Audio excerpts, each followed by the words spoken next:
The Barrett M82 kicked hard against Kira Brennan's shoulder.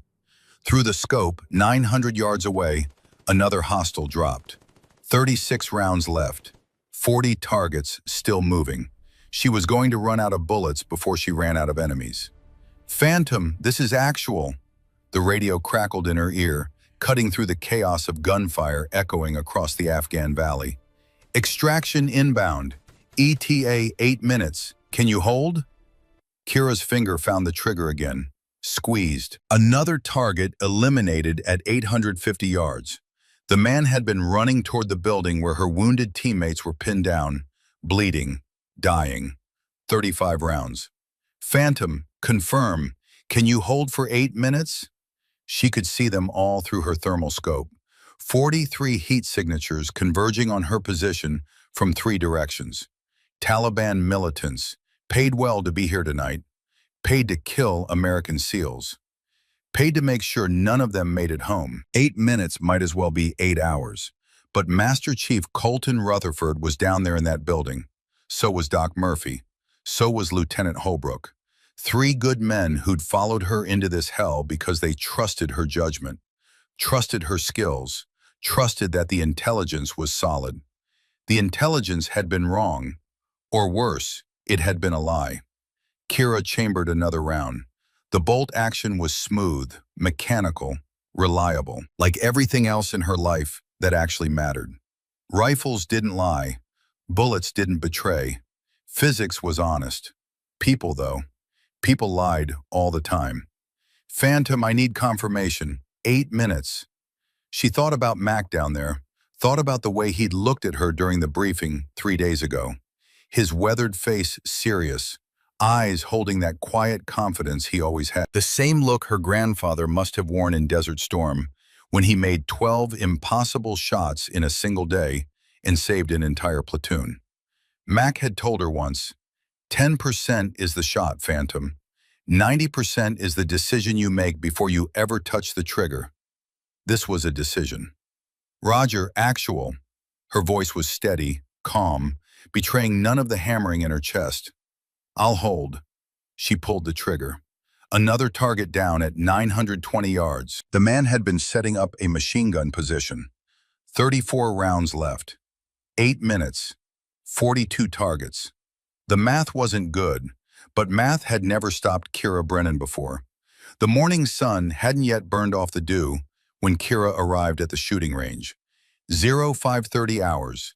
The qualification was scheduled for 0800, but she'd learned long ago that preparation was the difference between success and failure, between life and death, between proving them right and proving them wrong. She'd been proving them wrong her entire life. At 5'3" and 118 pounds, Kira Brennan didn't look like a Navy SEAL. She didn't look like someone who could carry an 85-pound pack through 20 miles of mountains. She didn't look like someone who could put a bullet through a target's skull at 1,000 yards while her own heart hammered at 160 beats per minute from sheer exhaustion. She especially didn't look like someone who belonged among the elite of the elite, the ones who operated in shadows and never talked about the things they'd seen, the things they'd done. But looks, Kira had learned, were the most honest form of deception. Her grandfather had taught her that. Master Gunnery Sergeant Callum the Reaper Brennan, Marine Force Recon, 87 confirmed kills in Desert Storm. He'd been 5'6", small for a Marine, small for a man who'd earned legendary status among snipers. "Size don't mean nothing," he'd told her when she was 12, teaching her to shoot on his Montana ranch. "It's about stillness, about patience, about making the decision before the world even knows there's a decision to be made." She'd never met her father, Captain Dylan Brennan, Army Ranger, killed in Mogadishu when Kira was 13 months old. Battle of Mogadishu, October 3rd, 1993. He died pulling wounded men to safety while under heavy fire. That's what the citation said. Purple Heart, Silver Star, a flag folded into a triangle that lived in a box in her closet. She knew him only through photographs and stories. Through the Ranger tab her grandfather had framed on the wall. through the weight of expectation that came with being a Brennan. Her grandfather had raised her after that, taught her everything: shooting, tracking, survival, honor, discipline, sacrifice, how to breathe, how to wait, how to squeeze a trigger so smoothly that the rifle never knew it was coming. He died 3 years ago. Heart failure at 73, peaceful in his sleep. She'd cried for a week. Then she'd enlisted. Now here she was, 5 years later, standing on a range at Fort Bragg with 300 SEAL candidates about to watch her either succeed spectacularly or fail publicly. The qualification was simple in theory: 10 targets at 1,000 yards, 2 minutes. Perfect score required, 10 out of 10. In practice, it was designed to separate the merely excellent from the truly elite. Kira had been shooting since she was 8 years old. She'd put 10,000 rounds through rifles before she was 16. She could judge wind speed by feel, calculate bullet drop in her head, compensate for temperature and humidity without thinking about it. She'd aced every shooting test the Navy had thrown at her. But this wasn't just about shooting. This was about Commander Garrett Blackwell, 54 years old, 28 years in the teams. Old school didn't begin to describe him. He'd been a SEAL when women weren't even allowed in combat roles. He'd fought in Panama in 1989, in Somalia in 93, in Iraq through 2 wars and a dozen deployments in between. He had 17 confirmed kills, 3 Bronze Stars, 2 Purple Hearts, a Navy Cross, and he'd made it crystal clear, in 100 small ways, that he didn't believe women belonged in the SEALs. Not because they weren't capable, he'd say when pressed, just because combat was ugly, brutal, physical in ways that required a certain kind of strength that, in his experience, women generally didn't possess. It was a careful argument, politically correct enough to avoid reprimand, vague enough to be defensible, and completely full of shit. Kira had known men like Blackwell her whole life. Men who smiled and said the right words but whose eyes told the real story. Men who'd watch her shoot, nod appreciatively, then make a comment about how she must have been trained by someone good or how she had surprising talent. Never just talent, always surprising. As if her being competent was some kind of anomaly to be puzzled over, rather than a skill earned through 10,000 hours of practice and genetic predisposition towards steady hands and excellent vision. Her grandfather had warned her, "You're going to have to be twice as good to be considered half as qualified," he'd said. "That's just the way it is. You can be angry about it, or you can use it. Make them underestimate you. Then show them what underestimation costs." So she had. Through BUD/S training, Basic Underwater Demolition/SEAL. Through Hell Week. Through every test, every qualification, every moment where instructors watched her a little more carefully, doubted her a little more readily, celebrated her successes a little less enthusiastically than they did for the men. She'd become one of 3 women to ever earn the SEAL Trident. And still, Blackwell looked at her like she was a diversity hire. Today would change that, one way or another. By 0800 hours, the range was crowded. 300 candidates, maybe more. Word had spread that Brennan was qualifying today. Some came to support her. Most came to see if she'd fail. Commander Blackwell stood at the firing line, clipboard in hand, expression neutral. He ran these qualifications personally, made a point of it. Every shooter got the same treatment, his full attention, his exacting standards, his complete impartiality. That's what he'd say, anyway. Kira had watched him run qualifications before. She'd noticed things. The way he'd nod encouragingly at male shooters who were struggling. The way he'd make small allowances, an extra 30 seconds here, a generous call on a borderline hit there. Little things that added up. She didn't expect those little things today. "Corporal Brennan," Blackwell's voice carried across the range. "You're up." Kira walked to the line. 300 pairs of eyes followed her. Some curious, some skeptical, some hostile. She ignored them all. Focus on the rifle. Focus on the targets. Focus on the decision. The weapon rack held a dozen M40A3 sniper rifles, standard issue. She'd qualified on this exact model 100 times, knew every quirk, every adjustment, every millimeter of its capabilities. She reached for the nearest one. Not that one. Blackwell's voice stopped her hand mid-reach.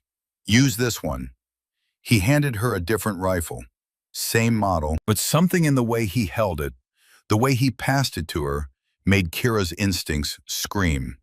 She took it, hefted it, the weight was right, 30 pounds, fully loaded. She brought it to her shoulder, sighted down the barrel toward the targets 1,000 yards downrange. Worked the bolt. The action was stiff. Not impossible, but noticeably harder than it should be. She lowered the rifle, looked at Blackwell. His face was neutral, professional, but his eyes held a challenge. Problem, Corporal? The range had gone quiet. 300 people watching, waiting. Kira ejected the magazine, locked the bolt back, examined the chamber. The firing pin looked worn, not broken, but close. 1 or 2 more shots and it might fail completely. She checked the scope. The reticle was off. 3 MOA to the left. Enough to make every shot miss by nearly a foot at 1,000 yards. Someone had sabotaged this rifle, subtly, professionally, in a way that wouldn't be obvious until you tried to shoot it. And Blackwell had specifically handed it to her. Sir, Kira's voice was calm, this weapon is compromised. Blackwell raised an eyebrow. Compromised how?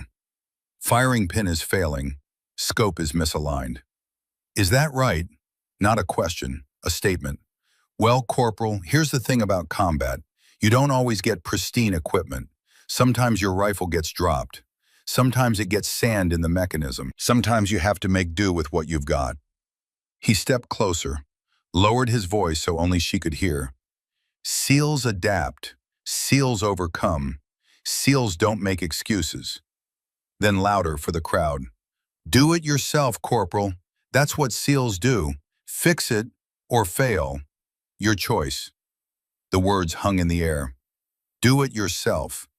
Said with just enough emphasis that everyone watching would remember it, would associate those words with this moment, with her. If she asked for a different rifle, she'd be seen as someone who made excuses, someone who couldn't adapt. If she tried to shoot with this rifle as is, she'd fail. 10 targets, 2 minutes, perfect score. With a failing firing pin and a misaligned scope, she'd be lucky to hit 5. Blackwell was giving her an impossible choice. Fail by asking for help, or fail by trying without it. He was smiling now, barely. Just a slight upturn at the corner of his mouth. Somewhere in the crowd, someone laughed. Not loud, just enough to be heard. Kira looked at the rifle in her hands, looked at the targets downrange, looked at Blackwell's smug face. Then she knelt down, set the rifle on the ground, and pulled out her field kit. "What are you doing?" Blackwell asked. Kira didn't answer. She was already disassembling the rifle. Bolt out, firing pin exposed. She had a spare pin in her kit. Every sniper carried one. 60 seconds of work with tools she knew as well as her own hands. The firing pin was easy. The scope was the problem. She could try to realign it, but that would take time she didn't have. The test was 2 minutes. She'd already burned 1 minute on the firing pin. So she did the only logical thing. She removed the scope entirely. 300 people watching in complete silence now. Even the wind seemed to have stopped. Kira reassembled the rifle, loaded the magazine, stood up, brought the rifle to her shoulder. Iron sights, no scope, 1,000 yards, 10 targets, 90 seconds remaining. "You've got to be kidding me," someone in the crowd said it. Kira didn't know who, didn't care. She found the first target through the iron sights. A black circle on white paper, 1,000 yards away. At this distance, it was barely visible. A dark smudge against the backstop. Wind was 8 miles per hour, left to right. Temperature was 72 degrees. Humidity was high, rained last night. ground still wet. All of that affected the bullet's flight path. With a scope, she could adjust precisely. With iron sights, she had to do the math in her head and trust her instincts. Kira breathed out slowly, let her heart rate settle, found the space between heartbeats where the body goes perfectly still. Squeezed. The rifle bucked. A second later, downrange, the target showed a hit, center mass. She worked the bolt, found target 2, adjusted for wind, squeezed, hit, target 3, 4, 5. Each shot took 5 seconds. Sight, breathe, adjust, squeeze. 10 seconds if she had to recalculate for changing wind. She had 90 seconds for 10 shots. The crowd wasn't silent anymore. People were whispering, pointing. She heard her name, heard her grandfather's name. Ignore it. Focus. 6, 7, 8, 9. 70 seconds gone. 1 shot left. 1 target. 20 seconds remaining. But when Kira looked for target 10, she saw Blackwell had walked down range. Was standing next to the target marker, arms crossed, watching her. Target 10 was directly behind him. If she missed, if the wind shifted, if she made any mistake at all, Blackwell wasn't just testing her shooting, he was testing her nerve. Kira found the target through the sights. Blackwell was standing 15 feet to the left.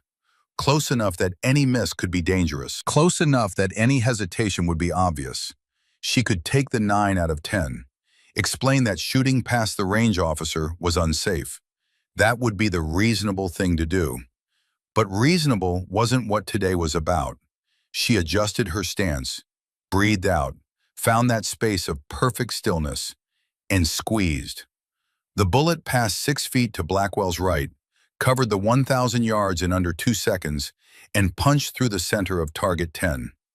Blackwell didn't flinch, didn't move, just stared at her across the distance. Kira lowered the rifle. Silence, complete and total. 300 people holding their breath. Then Blackwell walked back to the firing line, checked the targets through his binoculars, marked his clipboard. 9 out of 10, he announced. Target 6 was a miss, 2 inches left of center. Minimum passing score is 10 out of 10. Kira looked at him. Target 6 had been a clean hit. She'd seen it. Sir, I'd like to verify target 6. Are you questioning my assessment, Corporal? I'm requesting verification, sir. Standard protocol. Blackwell's jaw tightened. But protocol was protocol. He couldn't refuse without looking petty. Fine, but you're burning your own time. They walked down range together. The crowd followed. 300 people trooping across the range to look at one target. Target 6 had a bullet hole 3/4 of an inch from dead center, well within the passing margin. That's a pass, sir, Kira said quietly. Blackwell stared at the target. His face was unreadable. 9 out of 10, he said again. You failed. Sir, the requirement is 10 targets. You shot 9. Target 10 was not engaged within the time limit. Sir, I shot all 10 targets. You shot 9 targets and a win flag. Blackwell pointed downrange past the targets. Target 10 was never engaged. Time ran out. Kira followed his pointing finger. In the distance, 200 yards past the targets, a wind measurement flag hung on a pole. It was split clean in half. The pole itself cracked from a bullet impact. She'd been so focused on the numbered targets, she hadn't even looked beyond them. But Blackwell was right. She'd hit 9 of 10 numbered targets. The 10th, wait. She turned back to the firing line, looked at where target 10 should be. The target was there, but it was pristine, unmarked, no bullet hole. Someone had switched the targets. Between her 9th shot and her 10th, in those few seconds when she was focusing on Blackwell's position, someone had swapped out target 10 for a clean one. Sir, Kira's voice was hard now. Target 10 was hit. Someone switched the target. That's a serious accusation, Corporal. Are you saying someone here sabotaged your qualification? The way he said it, the slight emphasis on someone, the raised eyebrow. He was daring her to accuse him directly, in front of 300 witnesses. If she did, she'd look paranoid, unstable, making excuses. If she didn't, she'd failed. Kira looked at the clean target, looked at Blackwell's satisfied face, looked at the distant wind flag, split in half at 1,247 yards. Then she made a decision. "Sir, request permission to take one more shot. Your time is up." "Not at the numbered target, sir, at the wind flag." Blackwell's eyes narrowed. "What?" "The wind flag, 1,247 yards. You said I shot it instead of target 10, but that implies I was aiming at it."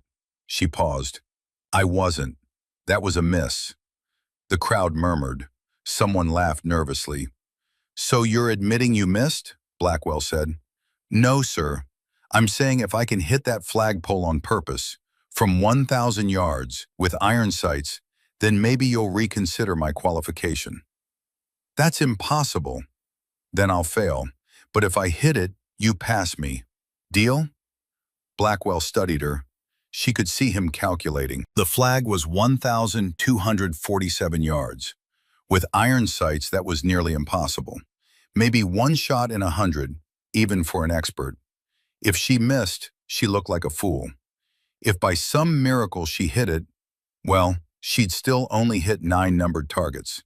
He could still fail her on a technicality. "Fine," he said. "One shot. You miss, you're done here. Forever." Kira walked back to the firing line. The crowd followed, buzzing with whispers. She picked up the rifle, checked the chamber. 1 round left in the magazine. 1,247 yards. Iron sights. Wind shifting now, probably 10 miles per hour. Variable direction. The flagpole was 6 inches wide. At this distance, through iron sights, it was invisible. Just a thin, vertical line against the sky. Kira brought the rifle to her shoulder, found where she thought the flag should be, thought about her grandfather. Desert Storm, Kuwait, 1991. 12 shots, 12 kills, 6 hours pinned down. They called him the Reaper because death followed his bullets with absolute certainty.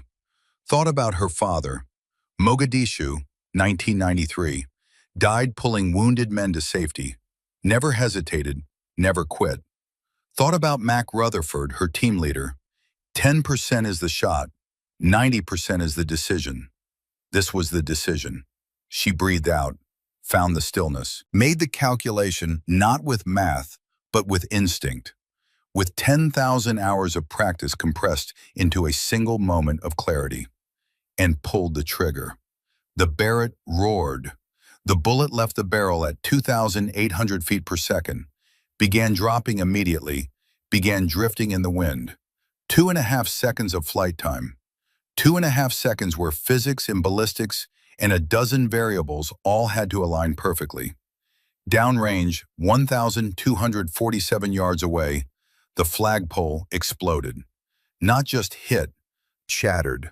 The steel pole itself split clean in half, the flag tumbling away in pieces.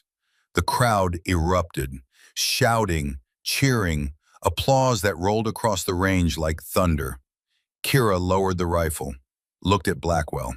His face had gone pale. Not angry, shocked, like he'd just seen something impossible become real.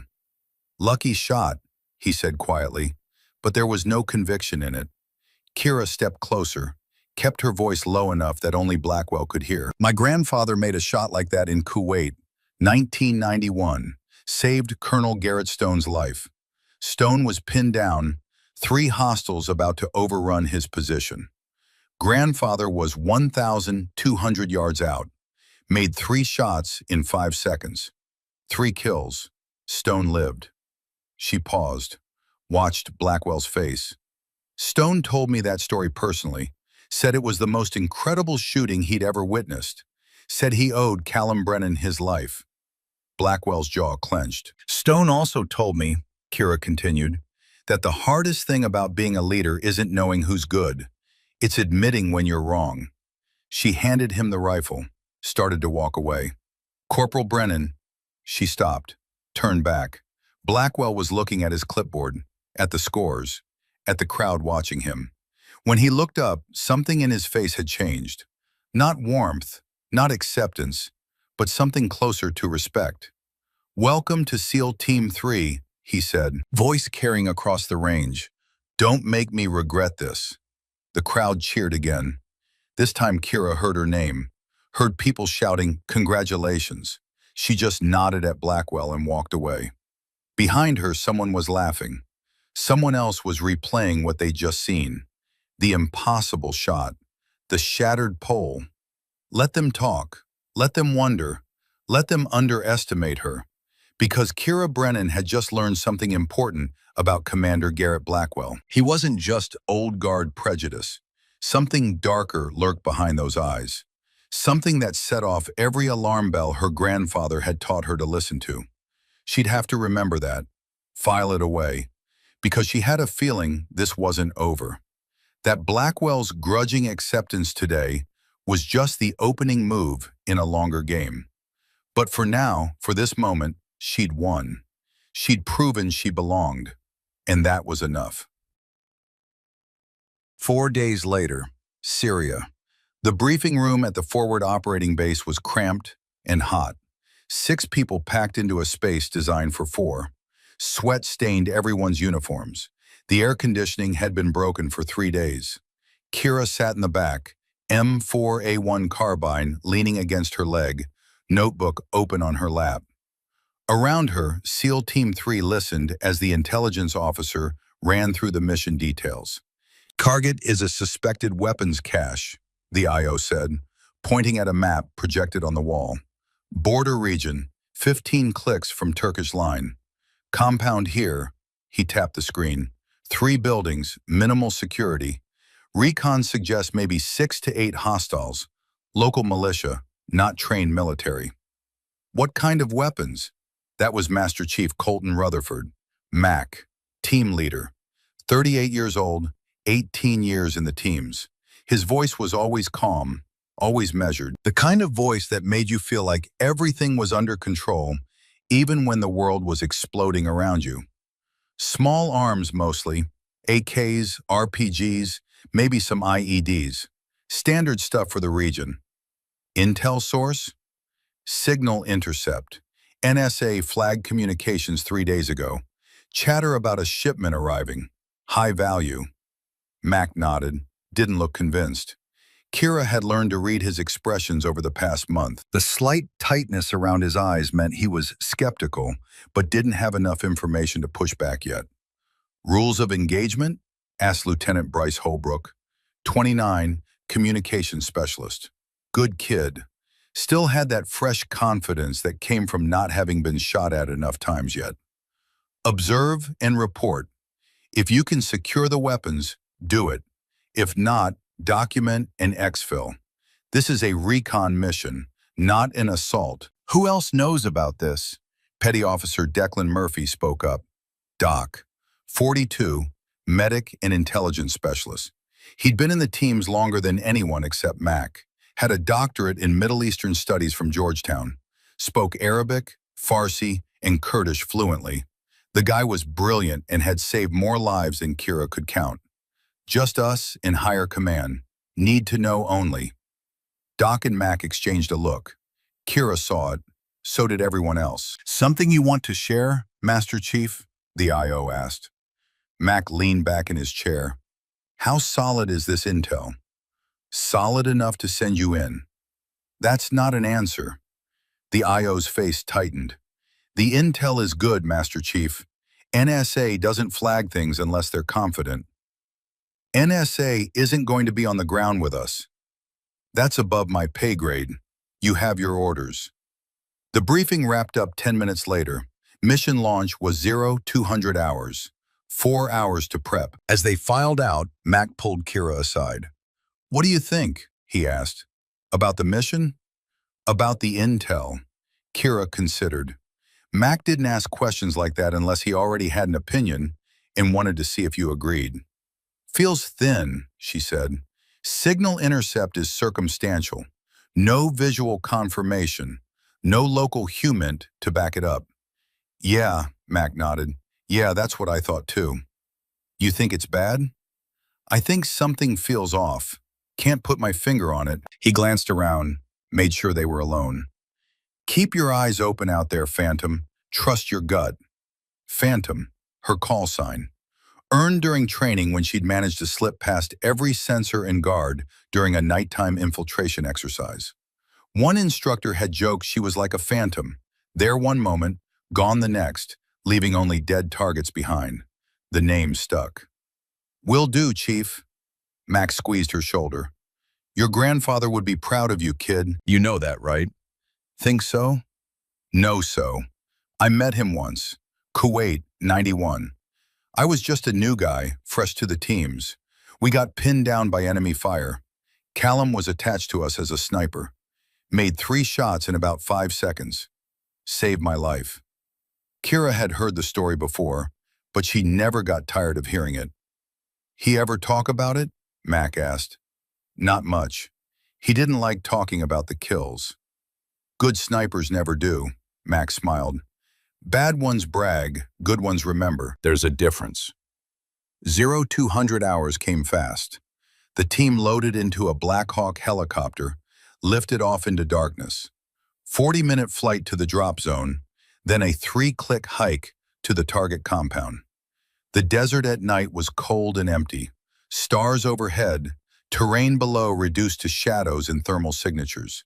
Kira moved with the team, M4A1 ready, eyes scanning constantly. This was her first actual combat mission with Team 3. She'd trained with them for a month, run drills, proven herself in exercises. But exercises weren't real. Exercises had safety protocols and do-overs and medical support 30 seconds away. This was different. This was the reason she'd endured BOOD/S. The reason she'd pushed through every moment of doubt, every voice telling her she didn't belong. This was real. They reached the compound at 0345 hours. 3 buildings arranged in a U-shape around a central courtyard. No lights, no movement.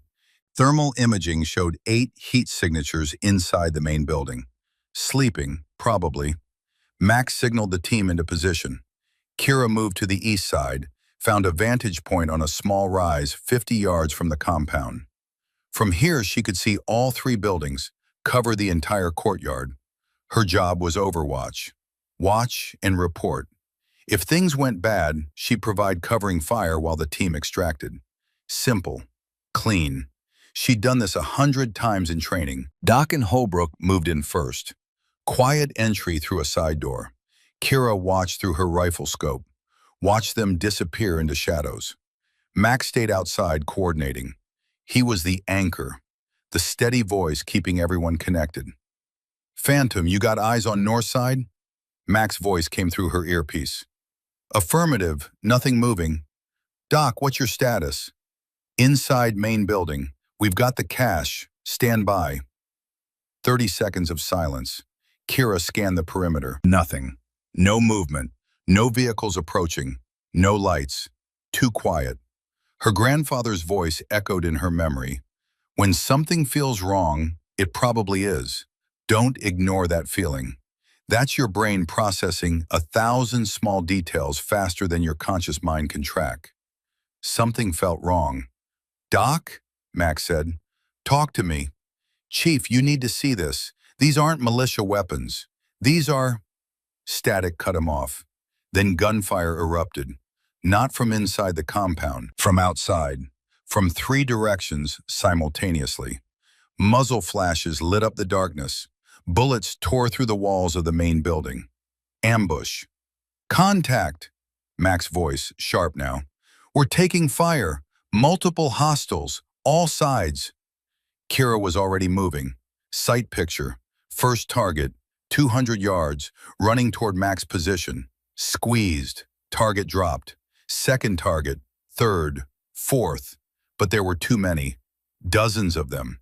Professional fighters, not local militia, moving with coordination and discipline. This is a setup, Doc's voice over the radio. These weapons, they're American, DoD serial numbers. American weapons, in a terrorist compound, with DoD serial numbers. That meant someone in the U.S. government had put them here, which meant someone in the U.S. government knew Team 3 would find them, which meant this whole mission was designed to silence them. Fall back to Rally Point Alpha, Mac ordered. Fighting withdrawal. Kira fired again. Again. Covering fire. Buying seconds for her team to extract. Through her scope, she saw Mac moving, saw him take a round to the leg, saw him go down. Mac's hit, Holbrook yelled. I got him. Doc was already moving. Combat medic training took over. He reached Mac, started dragging him toward cover. But the enemy had them bracketed, converging from three sides. Team 3 was being herded, pushed into a kill zone. Kira switched to rapid fire, target after target, emptied a magazine, reloaded, kept firing. 8 enemies down. 10. 12. Not enough. There were 40 more. Doc, how bad is he? Holbrook asked. Femoral artery. I can patch it, but I need time. We don't have time. Then he dies. Kira made a decision, stood up from her position, started moving toward the compound at a dead run, firing as she went. Phantom, what are you doing? Mac's voice, weak but furious. Get back to cover. She didn't answer, didn't have breath to spare, just ran and shot and ran some more. Reached the compound, took up position between the enemy and her wounded team leader. Unloaded everything she had, M4A1 on full auto, Sig Sauer pistol when the rifle went dry, flashbangs, grenades, every tool in her kit. She bought Doc 3 minutes. 3 minutes of chaos in violence and controlled aggression. 3 minutes was enough. We're mobile, Doc yelled. Moving to extraction. They ran. Kira covered their withdrawal, picked off stragglers, made every shot count. But there was still one enemy she couldn't see. One sniper hidden somewhere in the darkness. She could feel him, could sense that crosshair painting her back. She spun, scanned the roof lines. Thermal showed a signature on top of the far building. 823 yards, elevated position, weapon aimed at Mac. Not at her, at Mac. The sniper was tracking Mac's movement, going for the kill. Kira brought her rifle up, found the target through her scope. 823 yards. Wind from the east, maybe 6 miles per hour. Elevation significant. Target partially obscured by a wall. It was a difficult shot, maybe a 3-second window before the sniper fired. But Mac was still moving, disoriented from blood loss. If she took the shot now, with Mac in her sight picture, if he stumbled at the wrong moment, if her bullet dropped a fraction of an inch low, no time. No time to calculate, no time to second guess. Just the decision. She squeezed, but in that same instant, the enemy sniper fired too. Kira's bullet flew true. She saw it through the scope, saw it hit the enemy sniper's center mass, saw him topple backward, dead before he hit the ground. But his bullet had already left the barrel, already crossed 800 yards of space, already found its target. Mac jerked, fell. No! Kira was running before she knew she'd moved, covered the distance in seconds, slid to her knees beside him. The bullet had hit him in the chest, right between his armor plates, the gap that every SEAL knew about, that every SEAL accepted as a calculated risk, because perfect protection meant too much weight to move.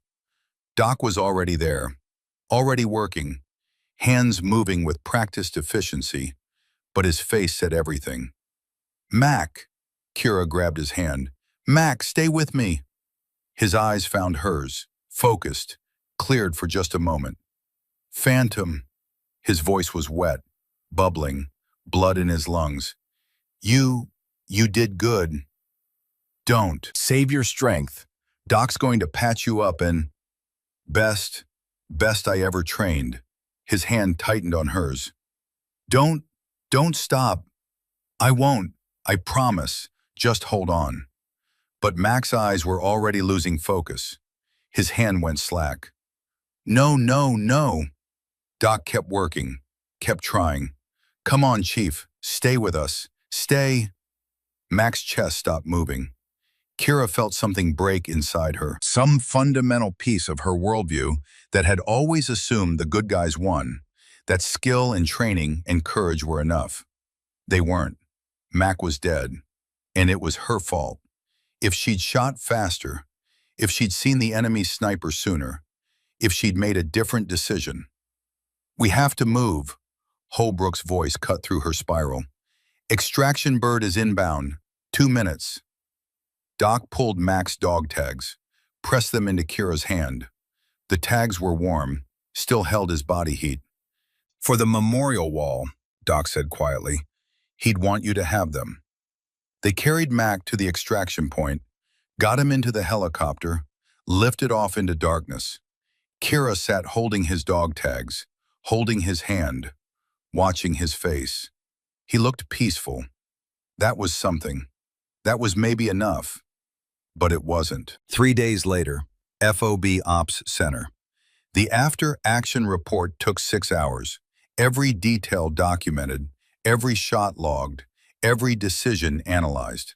The official conclusion: Corporal Kira Brennan performed above and beyond, eliminated 14 hostile targets, provided critical covering fire that enabled team extraction, demonstrated exceptional courage under fire, recommended for Silver Star. Master Chief Colton Rutherford, killed in action, combat casualty, line of duty death, Purple Heart, full military honors, mission deemed successful despite casualties. Target compound contains significant weapons cache, evidence documented and secured. The report said nothing about American weapons with DoD serial numbers, said nothing about the ambush being too coordinated, too professional, said nothing about how the enemy knew exactly where Team 3 would be. When Kira asked about it, she was told the matter was above her clearance level and under investigation by appropriate authorities. She knew what that meant. It meant the investigation would go nowhere. It meant the weapons would disappear. It meant whoever set up the ambush would never be held accountable. Mac died protecting a secret someone wanted buried, and Kira couldn't do a damn thing about it. She put in for discharge 3 days later. It was approved within 24 hours. Honorable discharge. Full benefits. Thank you for your service. They wanted her gone, wanted her silent, wanted the whole thing forgotten. So she left, packed her gear, attended Mac's funeral at Arlington, stood in the rain while they folded the flag and played taps, and said all the right words about duty and honor and sacrifice. Then she drove west, drove until she hit Montana, drove until she found her grandfather's cabin, empty now for 3 years but still standing. She moved in, lived alone, spent her days running and shooting and trying not to think about Mac's last words. Don't stop. But she had stopped. She'd quit. She'd walked away. Because what was the point? What was the point of being a SEAL, of being the best, if your own government sent you into traps and covered up the truth and let good men die? 6 months passed. 6 months of isolation and whiskey and nightmares. 6 months of wondering if Mac would be disappointed in her, if her grandfather would be ashamed. Then Admiral Wesley Harrington called, and everything changed. The phone rang at 0600 hours. Kira had been awake for 2 hours already, staring at the ceiling, replaying Mac's death for the 600th time. She almost didn't answer. Nobody called anymore. Nobody knew where she was. That was the point of hiding in Montana, 40 miles from the nearest town, in a cabin with no address and spotty cell service. But the number had a Virginia area code, and something in her gut said this wasn't a telemarketer. Brennan, Corporal Brennan, this is Admiral Wesley Harrington. Kira sat up. Harrington. She knew that name. Her grandfather had mentioned him a dozen times. Best friend from Desert Storm. Had saved his life during a sandstorm ambush.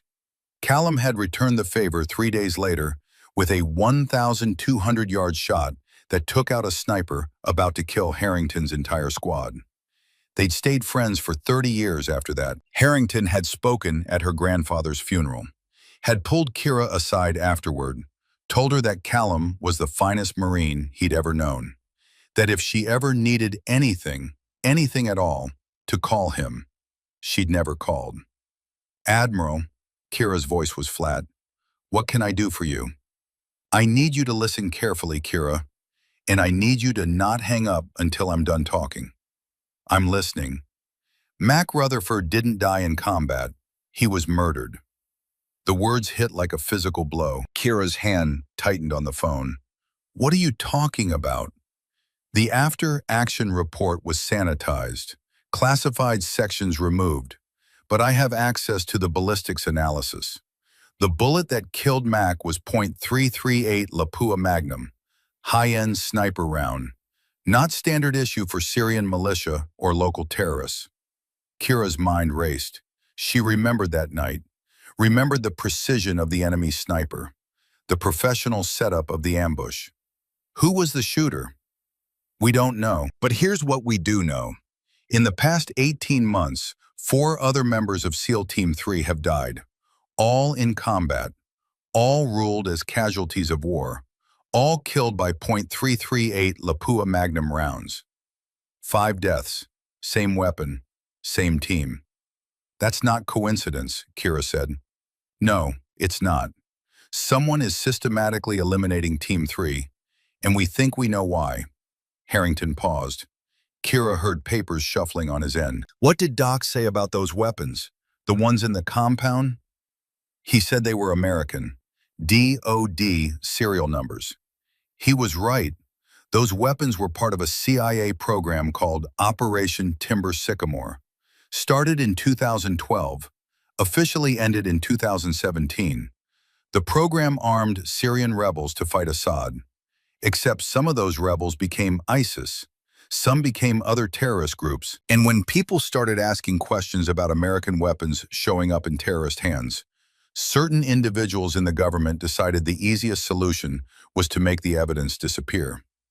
"And anyone who saw the evidence," Kira said slowly, "gets eliminated." "Yes." "By who?" "By someone we call the architect. Real name unknown. Former Delta Force, we think. Went rogue around 2012. Works exclusively for high-level clients. Government officials, intelligence agencies, anyone who can afford him. He's eliminated over 50 targets in the past decade. Journalists, whistleblowers, political opponents, and now your team." Kira stood up, started pacing. Her cabin suddenly felt too small. "Why are you telling me this?" "Because you're next on his list, and because I'm putting together a team to find him, to stop him, to expose whoever in the government is protecting him." "I'm discharged. I'm not a SEAL anymore. You're Callum Brennan's granddaughter. You're the best sniper I've seen in 30 years, and you're the only survivor of Team 3 who's still alive and capable of fighting back. There are other survivors. Holbrook, Doc. Lieutenant Holbrook died 3 weeks ago. Vehicle accident in Germany. Brake line failure, except the brake line was cut." Kira felt her stomach drop. "And Doc?" "Doc is alive. He's part of the team I'm assembling. So is Colonel Garrett Stone. Delta Force. You may have heard of him." Stone. The name rang a bell. Her grandfather had mentioned him. The officer he'd saved in Kuwait with that legendary 3-shot sequence. "What's the mission?" "Find the architect. Find out who's paying him. Expose the conspiracy. Bring them all down. And if I say no, then you keep hiding in Montana, and eventually the architect finds you, and you die alone, just like Mac died, just like Holbrook died, just like everyone else who knew too much." Kira looked at Mac's dog tags, hanging on her memorial wall next to her grandfather's photo. Looked at the silver star they'd given her for that night in Syria. The medal felt meaningless now, a participation trophy for surviving while better men died. "When do I start?" "There's a jet waiting at Kalispell Airport. 2 hours, pack light." The line went dead. Kira stood in her cabin for a long moment. Then she started packing. She was done hiding.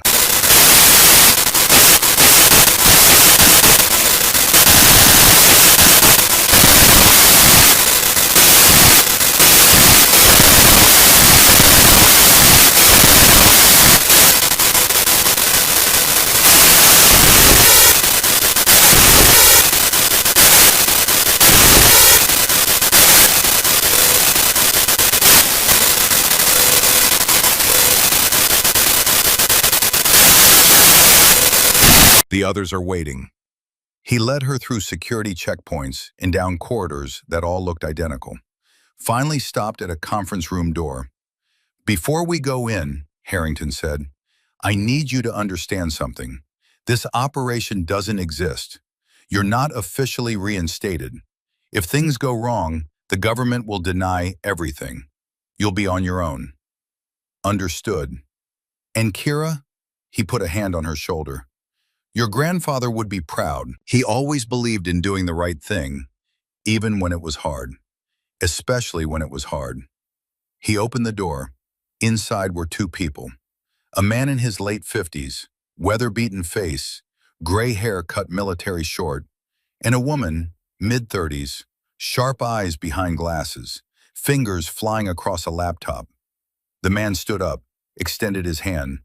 "Corporal Brennan, Colonel Garrett Stone, your grandfather saved my life in Kuwait.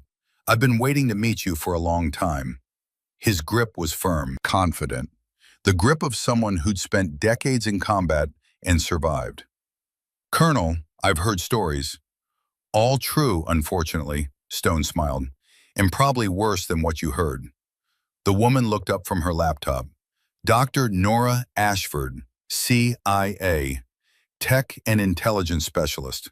Also, my brother was killed by the architect 3 years ago, so I have a personal stake in seeing this bastard dead." Straight to the point.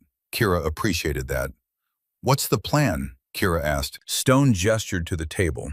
Satellite imagery, maps, documents spread across the surface. 3 days from now, there's a weapons deal going down in Afghanistan. Kandahar province. Crimson Syndicate meeting with local buyers. The architect is expected to be there, providing security. Expected or confirmed? Expected, based on communication intercepts in pattern analysis. The architect always shows up when his clients are moving high-value merchandise. "What's the merchandise?" Nora turned her laptop around, showed shipping manifests, inventory lists, military hardware, including Stinger missiles, T-4 rockets, and small arms that match the serial numbers from that compound in Syria. Same batch, same program. "So this is still going on," Kira said, "even after Team 3 found evidence." "Not just going on, accelerating. Whoever's running this has gotten bolder, more careless. They think they're untouchable." Stone leaned forward. "Our job is to prove them wrong. We infiltrate the deal, identify the architect, take him alive if possible, find out who he's working for. And if we can't take him alive," Stone's expression hardened, "then we put a bullet in his head and search his body for answers." Kira looked at the satellite imagery. The compound was in the middle of nowhere, mountains on 3 sides, one road in and out. Perfect place for an ambush, perfect place for a trap. "This feels familiar," she said quietly. "It should," Stone met her eyes.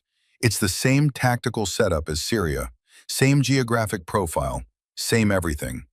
So they're using the same playbook, which means we know what to expect, and we can plan accordingly." Nora closed her laptop. "We have 72 hours to prep, equipment, logistics, contingency plans. After that, we're wheels up to Kandahar." "Just the 3 of us?" "Just the 3 of us," Stone confirmed. "Small team, deniable. If this goes sideways, there's no backup, no extraction unless we arrange it ourselves." "Why me?" Kira asked. "You could get a dozen snipers better than me, more experienced." Stone shook his head. "I could get a dozen snipers with more time in service. But better? No. I've seen your jacket. That shot at the qualification. 1,247 yards with iron sights. That's not training, that's genetics. That's your grandfather's gift passed down. He paused. And more importantly, you have skin in the game. Mac was your mentor, your friend. This isn't just a mission for you, it's personal. That makes you dangerous in all the right ways. Kira thought about Mac, about his last words. Don't stop. She hadn't stopped. She just paused, caught her breath. Now it was time to finish what Mac had started. I'm in. What do you need me to do? The next 72 hours were a blur of preparation, weapons testing, tactical planning, intelligence briefings. Kira threw herself into it with the same intensity she'd brought to BUD/S training. The equipment was impressive. Stone had access to gear that wasn't officially supposed to exist. Barrett M82 with enhanced optics, M4A1 with custom suppressor, night vision that could pick out heat signatures from 2,000 yards. Perks of having 3 decades of connections, Stone said when she asked about it. You make friends in the right places, doors open. They spent hours on the range. Stone wanted to see what Kira could do, wanted to know her limits. She showed him. 1,500 yards, moving target. 15-mile-per-hour crosswind, first shot kill. Stone whistled low. Damn, Callum taught you well. He taught me everything. He tell you about the shot, the one in Kuwait? He mentioned it, 3 shots, 3 kills, 5 seconds. It was 6 seconds, but who's counting? Stone smiled. We were pinned down by Iraqi forces, caught in the open after a patrol went bad. 3 snipers had us bracketed. We couldn't move, couldn't call for air support because the radio was damaged. We were maybe 10 minutes from dying. He paused, remembering. Then Callum just appeared. I didn't even know he was attached to our unit. He set up 1,200 yards out, and in 6 seconds, 3 Iraqi snipers were dead. Perfect headshots. All 3. I didn't even hear the shots until after they were down. He didn't like talking about it, Kira said. Good snipers never do. They carry those kills differently than other soldiers. More personal, more intimate. You look a man in the eye through a scope, even from 1,000 yards away, and pull the trigger. That stays with you. Kira knew what he meant. She'd made 14 kills in Syria, could still see their faces, still remembered the way each one fell, the finality of it. Does it get easier? She asked. No. And if it does, you need to stop. The day killing becomes easy is the day you stop being a soldier and become something else. They trained until dark. Then Nora called them in for final intel briefing. The situation had changed. Thermal satellite shows increased activity at the target compound, Nora said, pulling up real-time imagery. We're counting 20 heat signatures now, up from 12 this morning. Taliban reinforcements? Stone asked. Possibly, or Crimson is bringing more security. Either way, we're outnumbered. We've been outnumbered before, Kira said. Stone nodded. What's the compound layout? Nora zoomed in. 3 buildings, central courtyard. Main structure here is where the deal will happen. Security will be concentrated there. These 2 auxiliary buildings are likely housing for guards. Sightlines? Limited. Mountains restrict long-range approach from north and west. Best overwatch position is here. She tapped the screen. Old Soviet observation post on this ridge. 850 yards from main building. Elevated. Clear line of sight to courtyard and all 3 structures. That's where Phantom sets up, Stone said, using Kira's call sign. Nora and I go in close for the grab. Phantom provides overwatch and covering fire if things go loud. When things go loud, Kira corrected. Stone grinned. Optimist. I like it. Nora pulled up more imagery. Here's the problem. Only 1 road in and out. If they block it, we're trapped. Nearest extraction point is 5 clicks north. Through mountains. On foot, carrying a prisoner, under fire? That's a nightmare scenario. So we don't let it become a nightmare, Stone said. We go in quiet. Grab the architect. Slip out before anyone knows we're there. And if he's not there, Kira asked, then we abort. Wait for another opportunity. But Kira could see in Stone's face that he didn't believe that. This was their one shot. If they missed it, the architect would disappear. Whoever was protecting him would tighten security. Team 3 would never get justice. Mac would never get justice. We won't miss, Kira said. Stone looked at her, nodded slowly. No, we won't. The Black Hawk insertion was smooth. Pilot was a Night Stalker, 161st Special Operations Aviation Regiment, the best. Dropped them 5 clicks from target at 0200 hours, low and fast, then disappeared into the darkness. The silence after the helicopter left was absolute. Just wind and darkness, and 3 people who didn't exist on any official roster, hunting a ghost who'd killed dozens. They moved through the mountains like shadows, Stone on point, Nora in the middle with her tech gear, Kira bringing up rear security. No talking, just hand signals and thermal imaging, and the kind of teamwork that only came from people who understood that one mistake meant everyone died. 3 hours of movement, slow, careful.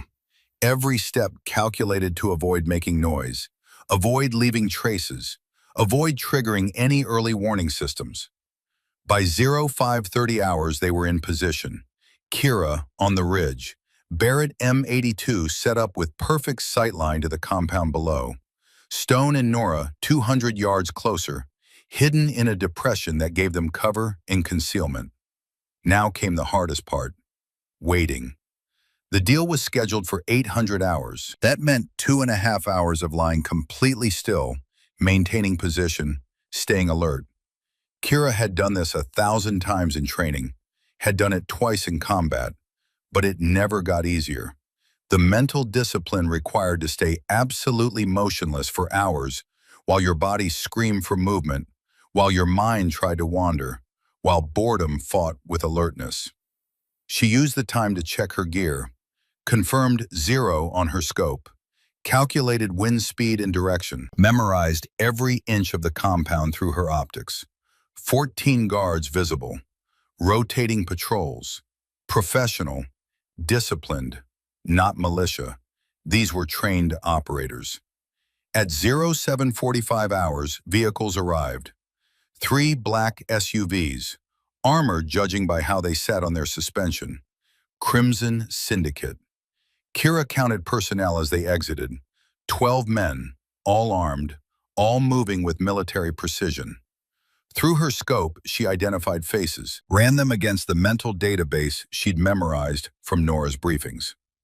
Target 1, Viktor Kozlov, Crimson Syndicate Operations Chief, former Russian Spetsnaz, went private in 2014, suspected of arms dealing, human trafficking, drug smuggling, smart, ruthless. Target 2, unknown male, Middle Eastern, 40s, expensive robes, moved with authority. Target 3, Kira's breath caught. Target 3 was Commander Garrett Blackwell, the man who'd sabotaged her rifle during qualification, the man who'd grudgingly accepted her into Team 3, the man who'd been a SEAL for 28 years. He was here, at an illegal weapons deal, with terrorists. Stone, Kira whispered into her radio. We have a problem. Talk to me. Blackwell is here. Commander Garrett Blackwell, SEAL Team 3. Silence on the radio. Then Stone's voice, hard as steel. You're sure? Positive, ID. He's talking with Kozlov right now. More silence. Kira could imagine Stone processing this. A SEAL commander involved with Crimson Syndicate. The implications were staggering. Does he see you? Stone asked. Negative, I'm 850 yards out. But Stone, if Blackwell is involved, then he's the leak. He's the one who set up the ambush in Syria. He's the one who ordered the hits on Team 3. Kira felt rage building in her chest. Blackwell had sent them into that compound, had known it was a trap, had known Mac would die. All for what? Money? Power? To protect an illegal weapons program? New mission, Stone said. We take him alive. Find out who else is involved. What about the architect? We'll deal with him if he shows, but Blackwell is priority one now. Kira tracked Blackwell through her scope, watched him examine the weapons crates, watched him nod approvingly at what he saw. American weapons, American betrayal. Then the situation changed. Kira's scope picked up movement on the North Ridge. Thermal signature. Someone in a hide position. Professional setup. Long rifle. Stone, we have company. Sniper position. North Ridge. 1,200 yards from compound. The architect? Possible. He's set up to cover the deal. Overwatch position, just like mine. Can you take him? Kira calculated. 1,200 yards to the enemy sniper. Uphill shot, wind gusting now at 10 miles per hour. He was partially concealed behind rocks. Difficult, but doable. Affirmative, but if I shoot, everyone in that compound will know we're here. Hold fire for now. Let's see how this plays out. Kira kept her scope on the enemy sniper, watched him settle into position, watched him aim not at the compound but at Stone and Nora's position. He'd spotted them. Stone, he's made you. He's aiming at your position right now. Copy, break contact, the enemy sniper fired. Kira saw the muzzle flash, heard the distant crack of the rifle. Stone's position erupted, not from a bullet, from an explosion. Mortar round.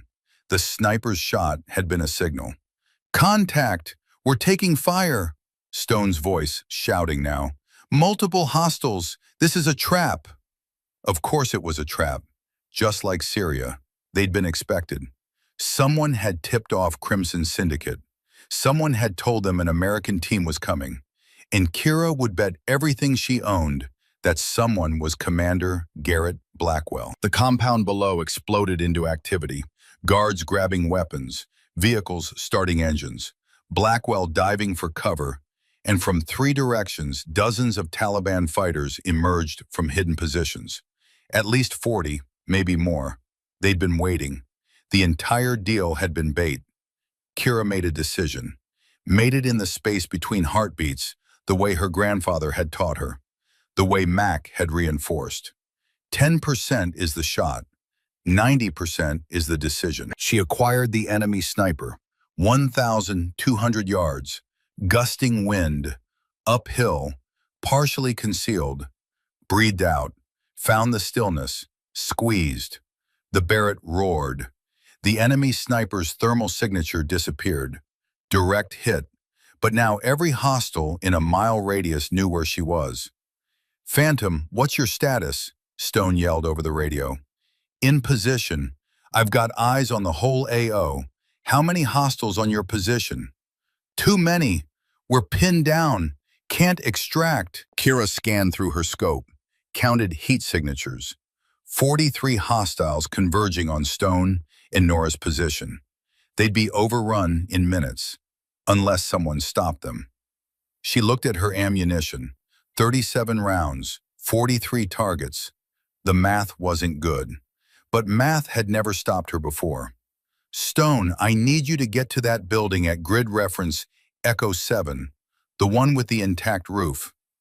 That's 300 yards through open ground. It's the only defensible position. I'll cover you, but you need to move now. Phantom, now, Colonel. She heard Stone relay orders to Nora. Then they were moving. Kira saw them through her scope. 2 figures sprinting through hell while bullets tore up the ground around them. Kira started shooting. Target 1, hostile at 600 yards firing at Stone. Headshot. Down. Target 2, hostile setting up machine gun position, 750 yards. Center mass. Down. Target 3, hostile throwing grenade toward Nora. Shot him mid-throw. Grenade detonated in his hand. 4, 5, 6. She worked the bolt action like a machine. Smooth. Mechanical. Every shot a kill. Every kill bought Stone and Nora another second. They reached the building. disappeared inside. "We're in," Stone gasped. "But we're trapped. They've got us surrounded." Kira kept shooting, kept thinning the enemy numbers. 28 rounds left, 37 hostiles remaining. Then she saw Blackwell. He was running for one of the SUVs, trying to escape. She could shoot him, could end him right now. One bullet, justice for Mac, for Holbrook, for everyone. But Stone had said, take him alive. They needed answers. Kira adjusted her aim, led the target, calculated his speed, his trajectory, squeezed. The bullet hit the SUV's engine block. The vehicle died instantly. Blackwell dove for cover behind it, trapped. But Kira couldn't capitalize. Too many hostiles still active. Had to keep protecting Stone. 25 rounds left, 32 hostiles. The numbers weren't improving. And then her radio crackled. Different voice, not Stone, not Nora. "Phantom, I'm impressed." She knew that voice. Knew it from recordings Nora had played during briefings. Voice analysis matched to kill sites, to intercepted communications. The architect. "You took out my spotter, 1,200 yards, one shot, clean kill.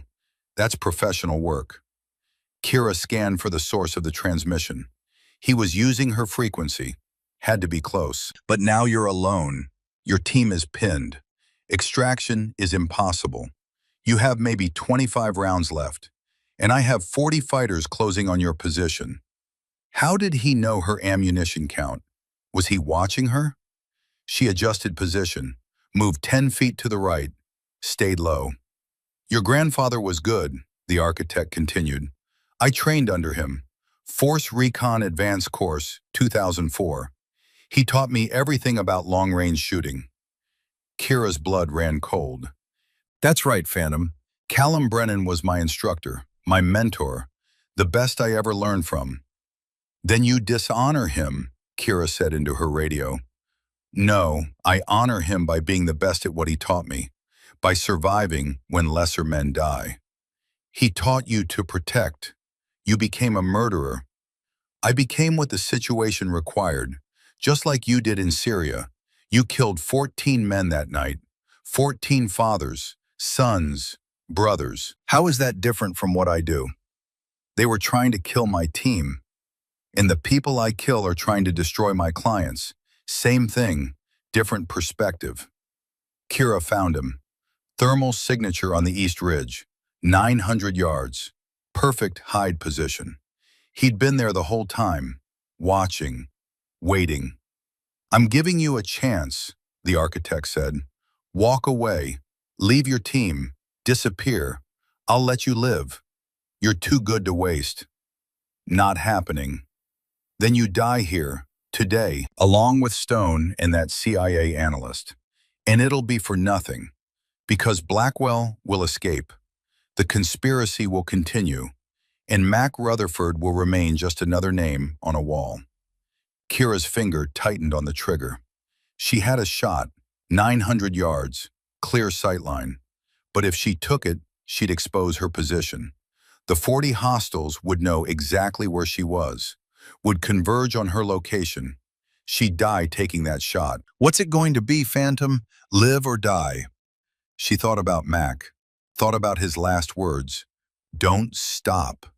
She thought about her grandfather, thought about the legacy he'd passed down, the responsibility that came with being a Brennan. She thought about Stone and Nora, trapped in that building, waiting for her decision. 10% is the shot, 90% is the decision. This was the decision. "Stone," she said into her radio, "when I take this shot, you'll have maybe 60 seconds before they locate my position. Use that time. Get to the North Ridge. There's a drainage ditch that'll give you cover most of the way." "Phantom, what are you?" "Tell my grandfather I'm sorry. Tell Mac I finished it." She didn't wait for a response, just acquired the architect through her scope. 900 yards, slight crosswind, target unaware she'd made her choice. She squeezed. The bullet flew true, hit the architect, center mass. She saw him jerk backward, saw the thermal signature change as blood spread across his chest. One shot, one kill. But now every hostile knew where she was. She saw them turning, saw muzzle flashes lighting up as they opened fire on her position. Kira relocated immediately, moved 50 yards west to a secondary position she'd scouted hours ago, set up the Barrett, started engaging. 23 rounds left, 38 hostiles. Because more had shown up. Drawn by the chaos, she shot with mechanical precision. No wasted movement, no hesitation. Just breathe, acquire, squeeze. Breathe, acquire, squeeze. 15 hostiles down, 8 rounds left, 23 hostiles converging on her new position. She switched to her M4A1, closer range, faster fire rate. Stone's voice on the radio. "Phantom, we're moving, keep them off us." She did, burned through 3 magazines providing covering fire, bought them the time they needed. "We're clear," Stone yelled. "We're at the drainage ditch." Kira's rifle clicked empty. She dropped it, drew her Sig Sauer pistol. 5 hostiles reached her position. She shot 2, hand to hand with the third, K-bar knife from her belt. Throat cut. 4th hostile grabbed her from behind. She threw him over her shoulder, shot him twice. 5th hostile was bigger, stronger. They grappled. He got her on the ground, hands around her throat, her vision tunneled. Darkness creeping in. She found her knife.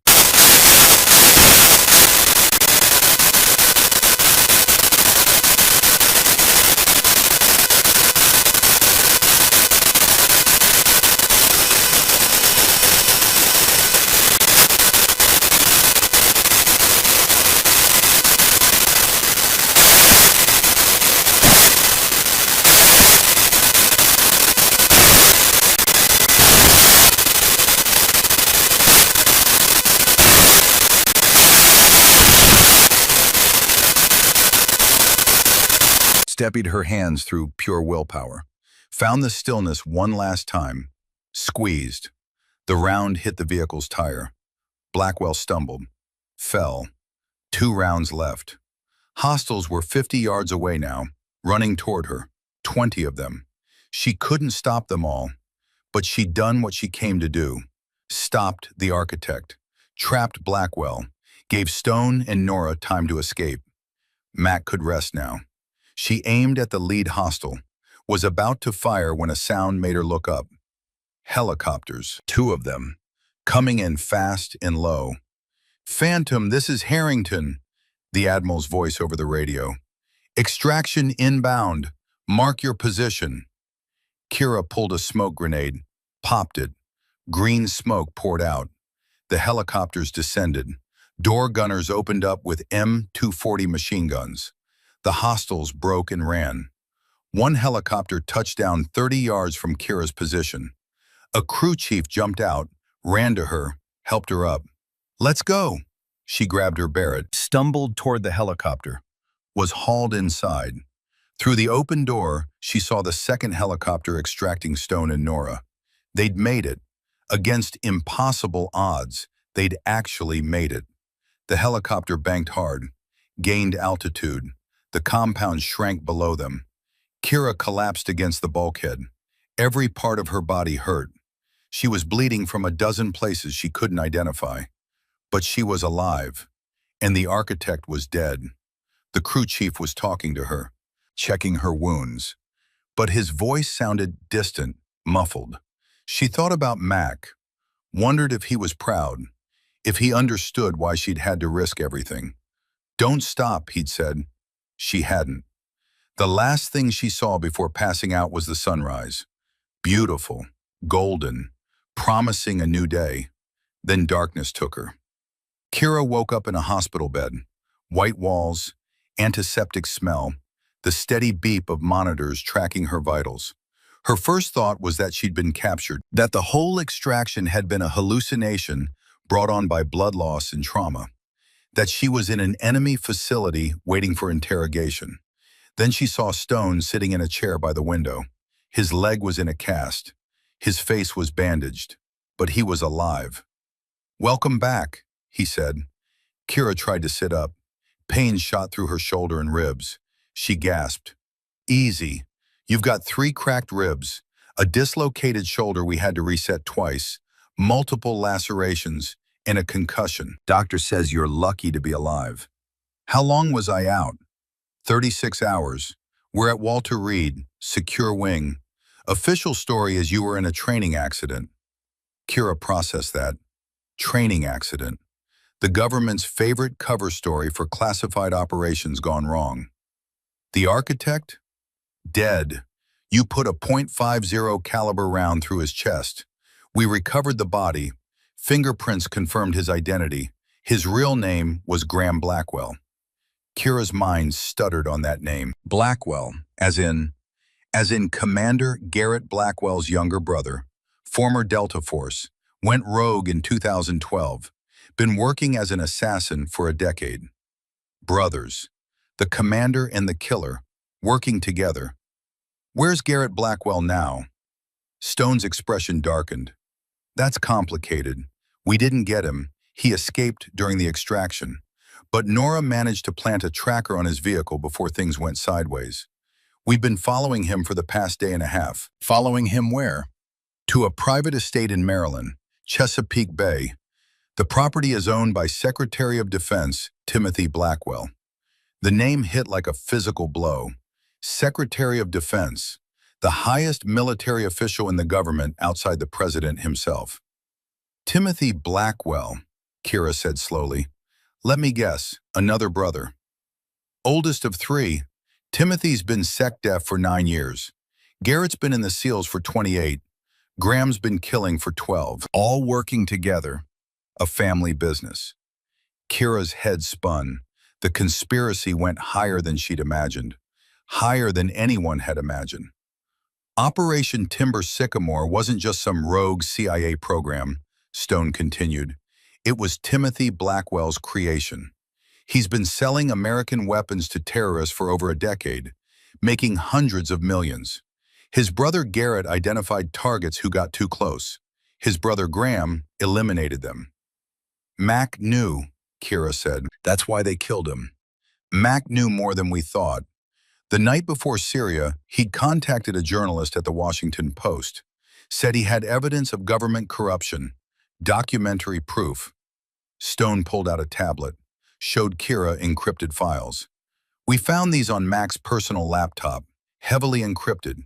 He'd been documenting everything for 6 months, photos of serial numbers, audio recordings of classified briefings.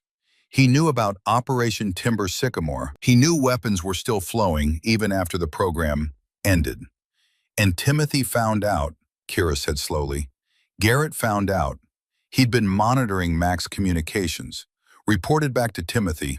That's when they decided Mac was too dangerous to live. They set up the Syria ambush specifically to eliminate him." Kira felt rage building. Mac hadn't just stumbled onto evidence. He'd been actively fighting the conspiracy, and they'd killed him for it. "Where's Doc?" she asked. "Safe. In protective custody. He's been working with Harrington to compile evidence. Financial records, communications, kill orders, everything needed to bring Timothy Blackwell down." "Have you gone to the FBI? DOJ?" Stone shook his head. "Timothy Blackwell is Secretary of Defense. He has connections everywhere. FBI, CIA, military brass. If we go through official channels, he'll know within an hour. He'll destroy evidence. He'll disappear. We'll never get another shot at him." "So what's the plan?" "Tomorrow night, Timothy is hosting a charity fundraiser at his Maryland estate. Private event, minimal security. Garrett will be there too. Both brothers in one place." Stone leaned forward. "Harrington is giving us 6 hours. 6 hours before he has to officially report what we know. 6 hours to infiltrate that estate, capture both Blackwells, and secure evidence that can't be destroyed or denied." "An illegal raid in the Secretary of Defense?" "Yes, with no official authorization." "Correct. If we're caught, we'll be charged with treason." "Almost certainly."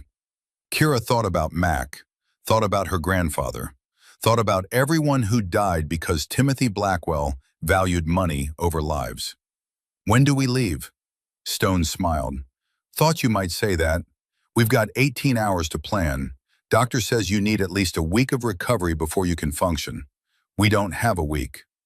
I can function now. You can barely sit up. Kira gritted her teeth and forced herself upright. Every muscle screamed. Her vision swam, but she stayed sitting. I can function, she repeated. Stone studied her for a long moment, then nodded. Your grandfather had that same stubborn streak. Saved my life because of it, nearly killed himself doing it. He stood up, grabbed crutches from the corner. Come on, Nora's waiting. We've got work to do. The planning room was in the hospital's basement, classified space that officially didn't exist. Nora had set up a command center with computers, satellite imagery, and enough telecommunications equipment to run a small war. She looked up when Kira and Stone entered. Dark circles under her eyes. 3 empty energy drink cans on the desk. She'd been working nonstop. Phantom, you look like hell. Feel worse. What have you got? Nora pulled up aerial imagery of the estate.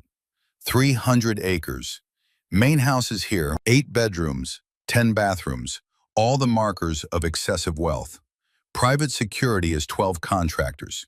Ex-military, well-trained, but not Delta, not SEALs. They're good, but not elite. What about government protection? Kira asked. None.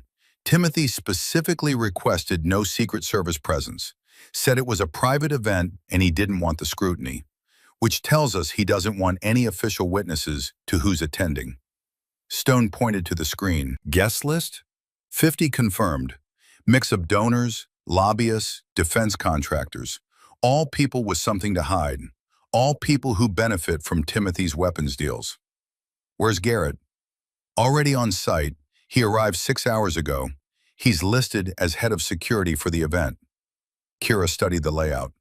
Access points? Main gate here. Service entrance here. But both will be guarded and monitored. We'd need credentials to get through. So we don't go through gates. What about the water? The estate bordered the Chesapeake Bay. Nora zoomed in on the coastline. Private dock, 2 boats. The waterline is monitored, but not as heavily as the gates. Security cameras cover the dock, but there's a blind spot here, she pointed. If we approach underwater, surface in this cove, we can reach the main house without being seen. What's the distance from cove to house? 200 yards, mostly open ground. But at night, with the party happening, security will be focused on the guests. We might be able to slip through. Stone shook his head. Too risky. We need a diversion, something that pulls security away from the house. I can be the diversion, Kira said. Both of them looked at her. You're in no condition to, Stone started. I don't need to fight. I need to shoot. Give me a hide position with line of sight to the house. I provide overwatch. If things go wrong, I create chaos. Draw security away from your position. Nora pulled up topographical maps. There's a ridgeline here, 1,150 yards from the main house. Wooded, good concealment. You could set up there. Perfect.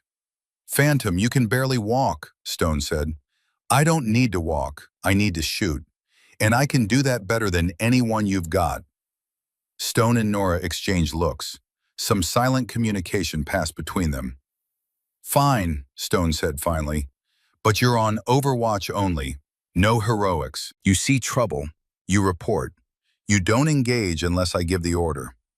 Understood. Nora pulled up more imagery. Here's what we know about the interior. Timothy's private office is on the 2nd floor, east wing. That's where he'll keep his personal files. Encrypted servers. Hard evidence. How do we access the servers? Kira asked. We don't. I do. Remotely. But I need someone to physically plug this into his network. She held up a small USB device. Once it's in, I can access everything from outside. Download files, clone drives, the works. But someone has to get into that office. That's my job, Stone said. I'll go in as catering staff, fake credentials, slip away from the party, access the office, plant the device. What about Garrett? Kira asked. He's the wild card. We need to neutralize him before he can sound an alarm. But we need him alive. He's a witness.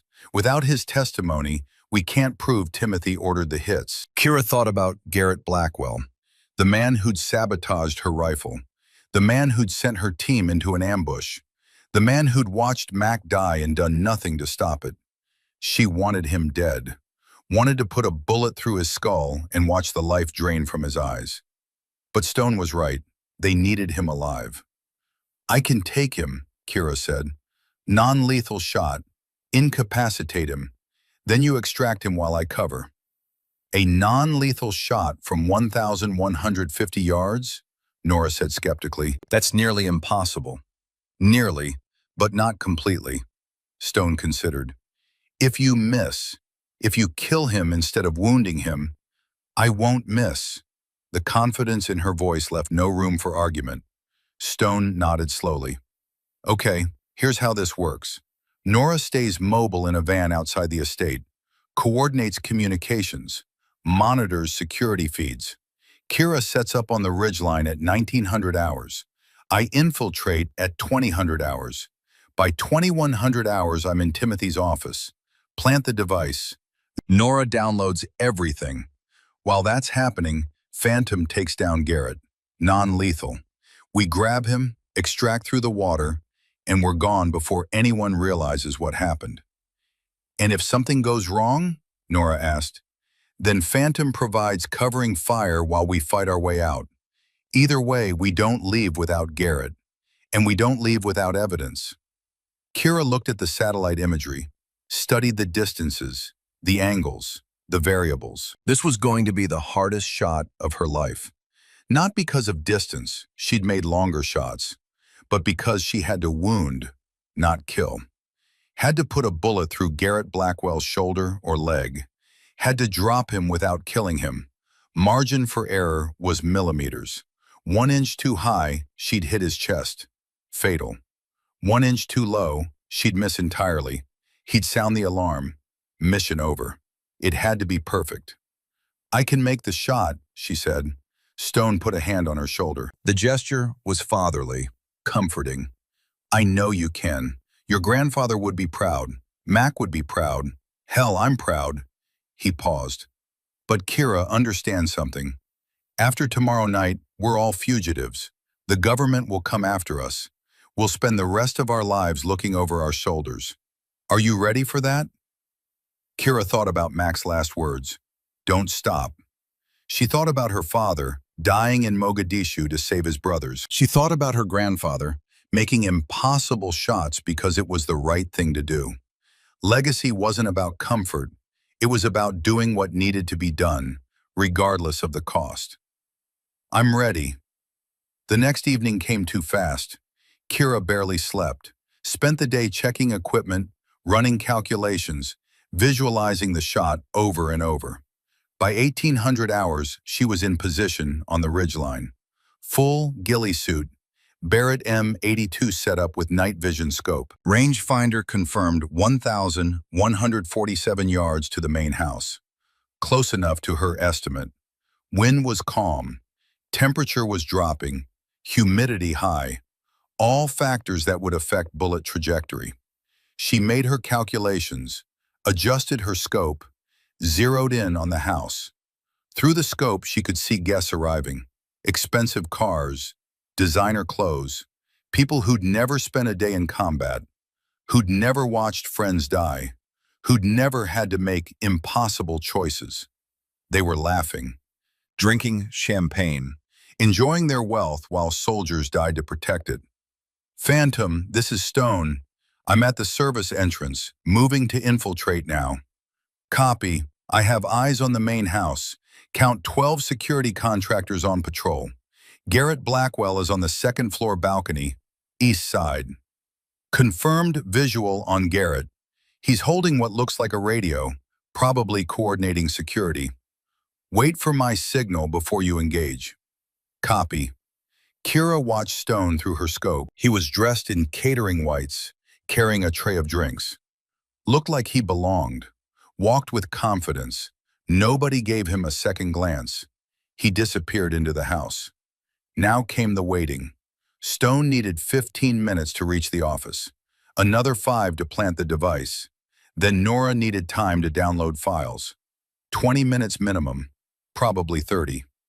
Kira settled in, controlled her breathing, ignored the pain in her ribs and shoulder, focused entirely on the scope. Through the second-floor windows, she could see Timothy Blackwell, Secretary of Defense, the man responsible for Mac's death, for Holbrook's death, for dozens of deaths across a decade.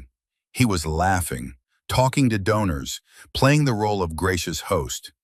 She could kill him right now, one shot, justice for everyone he'd murdered.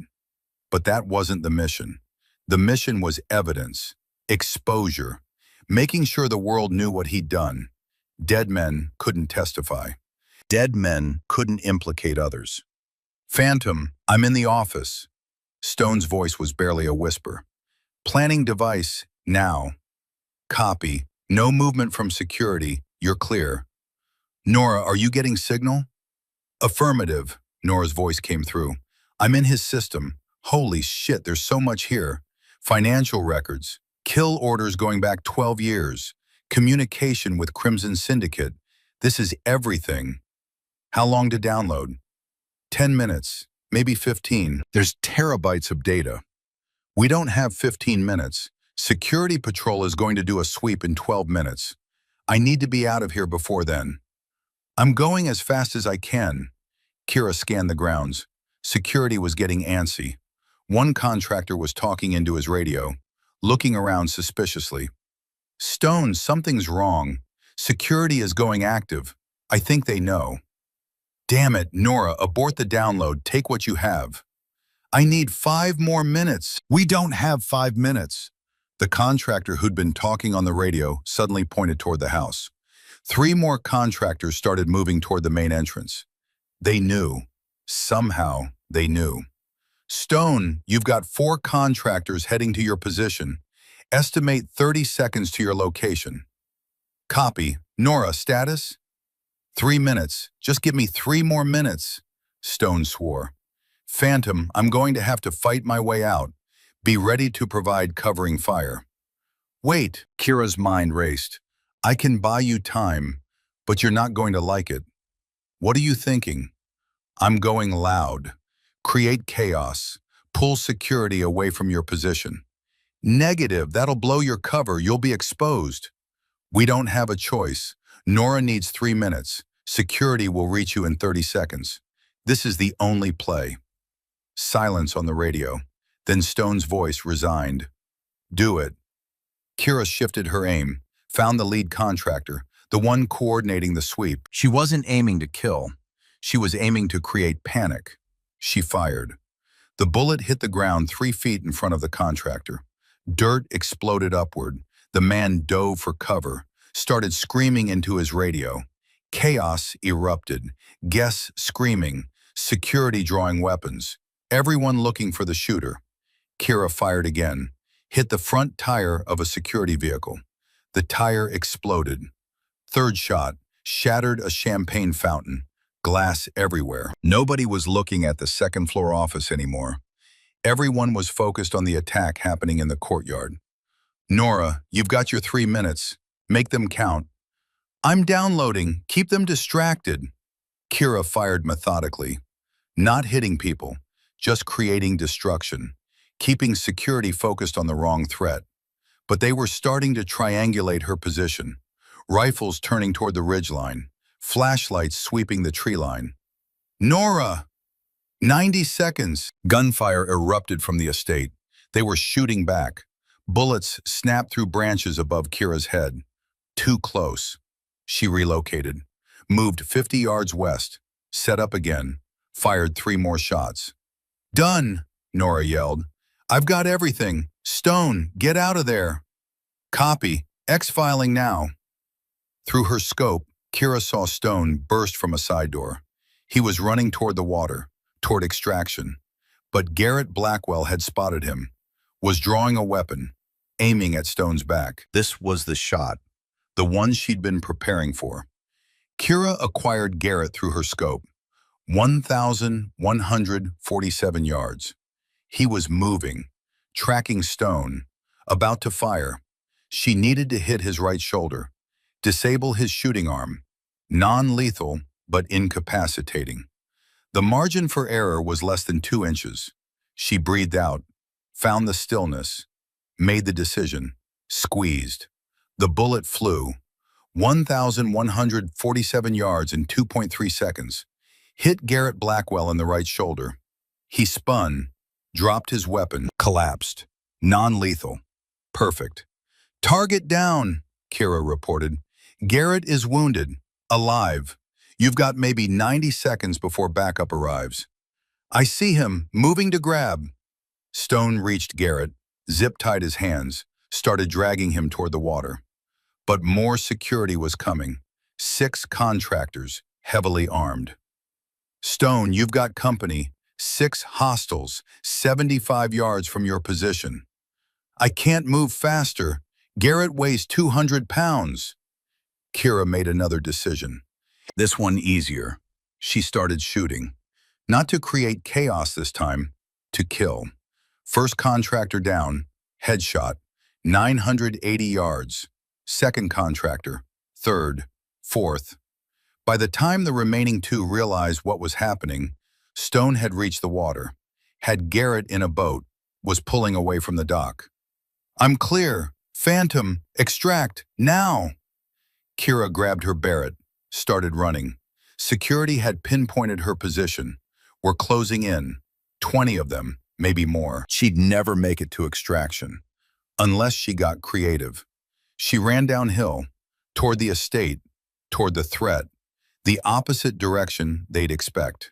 Hit the perimeter fence, climbed over, dropped into a garden on the estate grounds. Security was looking outward, looking for someone fleeing, not someone moving inward.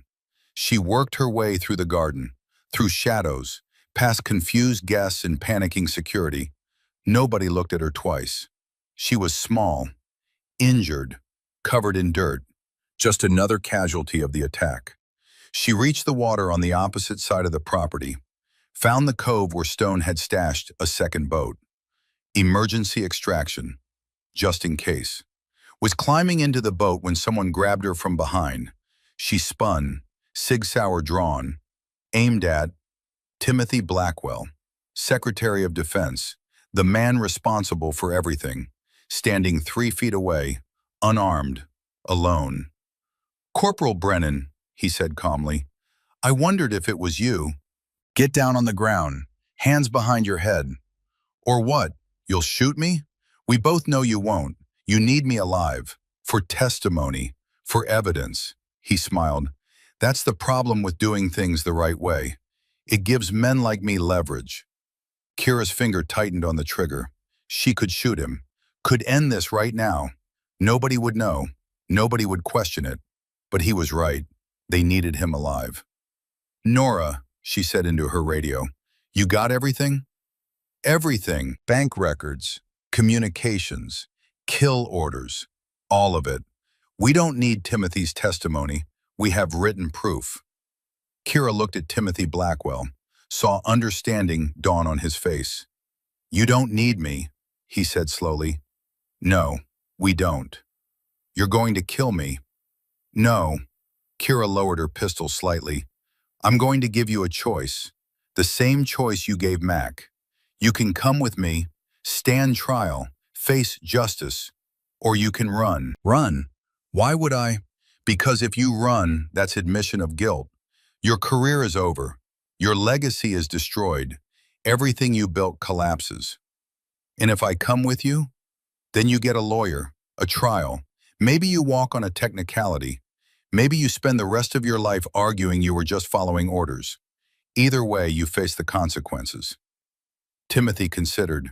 She could see him calculating, weighing his options. Then he bolted, ran toward the main house, toward his security, toward safety.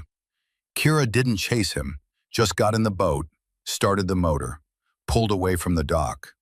Through the chaos behind her, she heard Timothy Blackwell screaming orders, heard security mobilizing, heard the sounds of a powerful man realizing his power was gone. She met Stone and Nora 3 miles offshore. They transferred Garrett Blackwell to their boat, secured him, gagged him so he couldn't shout for help. "Did you get him?" Stone asked, meaning Timothy. "Didn't need to. Nora got everything. Timothy's done either way." Nora held up a hard drive. 20 years of evidence. Every crime, every murder, every dollar, we have it all. They motored into darkness. Behind them, the estate was lit up like a Christmas tree. Helicopters were lifting off. Coast Guard boats were scrambling, but they were already gone. 3 ghosts disappearing into the night. Nora epilogue. 6 months later. The news broke 72 hours after the Maryland raid. Every major network, every newspaper, every website. Secretary of Defense Timothy Blackwell under investigation for illegal weapons sales. Commander Garrett Blackwell arrested for conspiracy to commit murder. Both brothers facing life imprisonment. The evidence was overwhelming, irrefutable. Financial records, kill orders, communications. Everything Nora had downloaded. The government tried to spin it, tried to downplay, tried to claim it was a rogue operation. But the evidence was public now, leaked to a dozen journalists simultaneously. The people knew, the world knew, and Timothy Blackwell's empire collapsed in a single day. 6 months later, the trials concluded.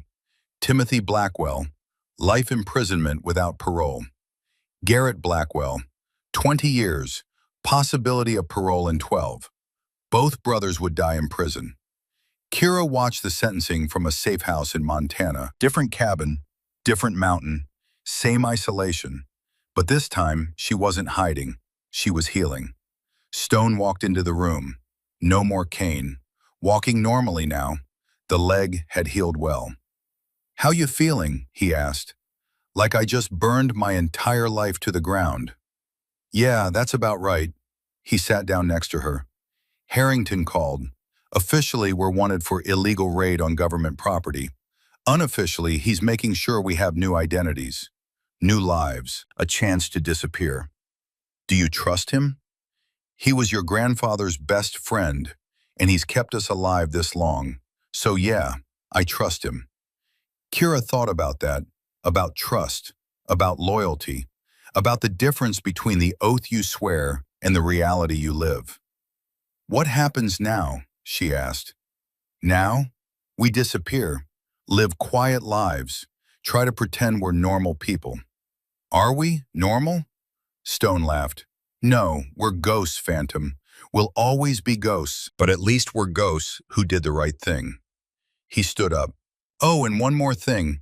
Harrington has a job offer, if you're interested. Fort Bragg, SEAL, training facility." Kira stood at the shooting range, watched a young female candidate struggle with her qualification.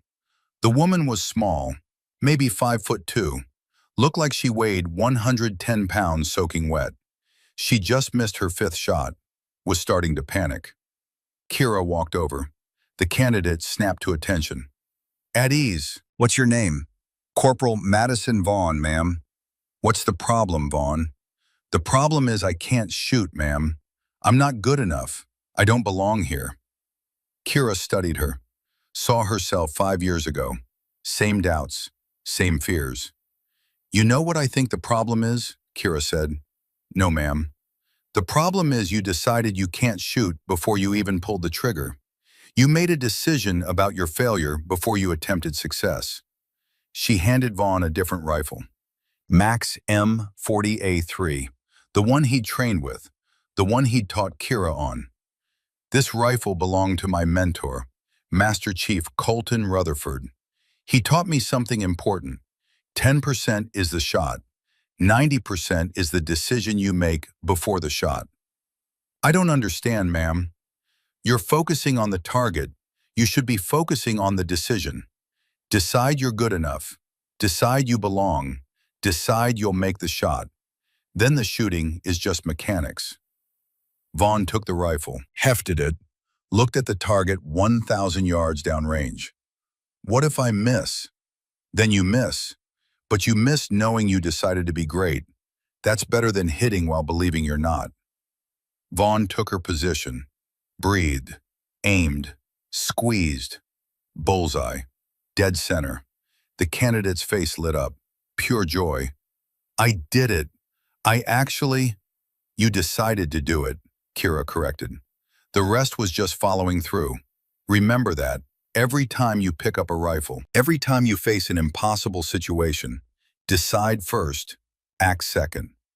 Vaughn nodded enthusiastically. Yes, ma'am. Thank you, ma'am. She ran off to tell her friends. Kira watched her go, smiled. Stone walked up beside her. You're good at this, teaching. Grandfather taught me. Mac refined it. I'm just passing it on. That's what legacy is, Stone said. Not the shots you make, but the people you teach to make their own shots. Kira thought about her grandfather, about Mac, about everyone who'd taught her, everyone who'd believed in her when she didn't believe in herself. Stone, can I ask you something? Sure. Do you think Mac would be proud of what we did? Stone was quiet for a moment. Then he put a hand on her shoulder. I think Mac knew exactly who you were, what you were capable of. Why do you think he made you promise not to stop? Because he knew I'd want to quit? No, because he knew you wouldn't. He knew you'd finish what he started. He knew you'd do whatever it took to make things right. That's why he chose you. Not because you were the best sniper, but because you were the best person. Kira felt tears sting her eyes. Didn't let them fall. Not here. Not now. I miss him, she said quietly. Yeah, me too. And your grandfather, and your father, and everyone else we've lost. Stone paused. But they're not gone. Not really. They're here. In the lessons we teach. In the decisions we make. In the legacy we pass down. He turned to leave. Stopped. Looked back. By the way, Harrington told me to tell you, they're naming a shooting range after Callum Brennan and a training building after Mac Rutherford. Figured you'd want to know. He left before she could respond. Kira stood on the range, watching candidates shoot, watching the next generation learn, watching legacy being passed down. She thought about everything she'd lost, her peaceful life in Montana, her anonymity, her chance at normal. But she'd gained something too. Purpose. Meaning. The knowledge that when it mattered most, she'd made the right decision. 10% is the shot. 90% is the decision. She'd decided to fight, to not stop, to honor Mac's last words. And in doing that, she'd found something she didn't expect. She'd found herself. 2 weeks later, Arlington National Cemetery, Kira stood in front of Mac's grave. The headstone was simple, just his name, rank, and dates. Below that, a warrior who never quit, a mentor who never failed. She placed Mac's dog tags on the headstone, the ones Doc had given her that terrible night in Syria. I finished it, Chief, she said quietly. Got them all. The Blackwells, the architect, everyone who hurt the team. They're done. The wind rustled through the cemetery. Early morning, nobody else around. You were right, about the decision being more important than the shot, about not stopping, about everything. She paused.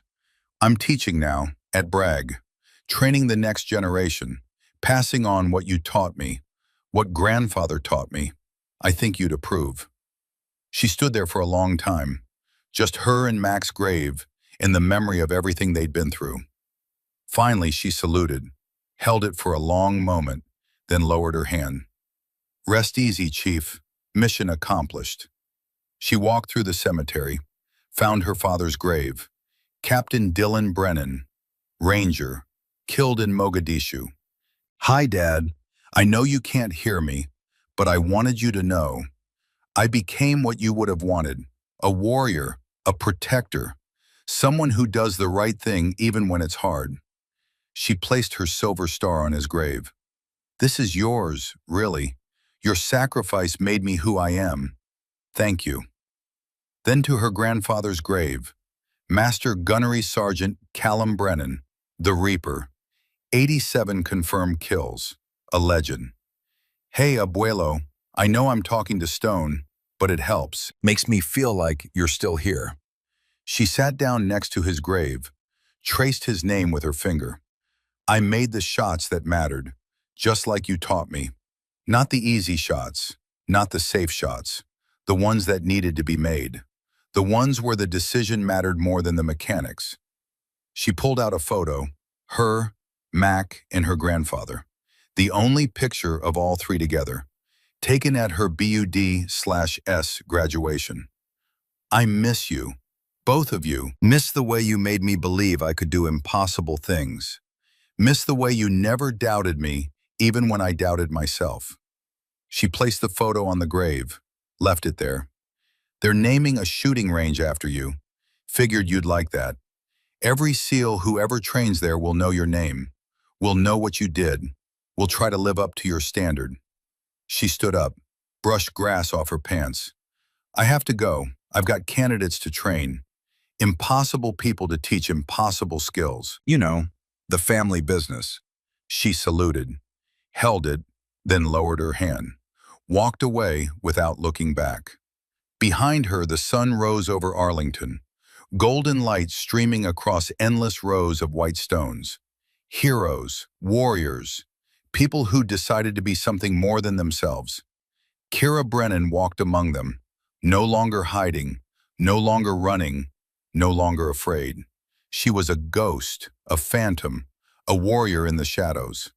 But more than that, she was a teacher, a mentor, someone passing on the legacy she'd inherited, someone making sure that when the next impossible shot needed to be made, there would be someone ready to make it. Because that's what Brennans did. That's what SEALs did. That's what warriors did. They made the decision, then they took the shot, and they never, ever stopped.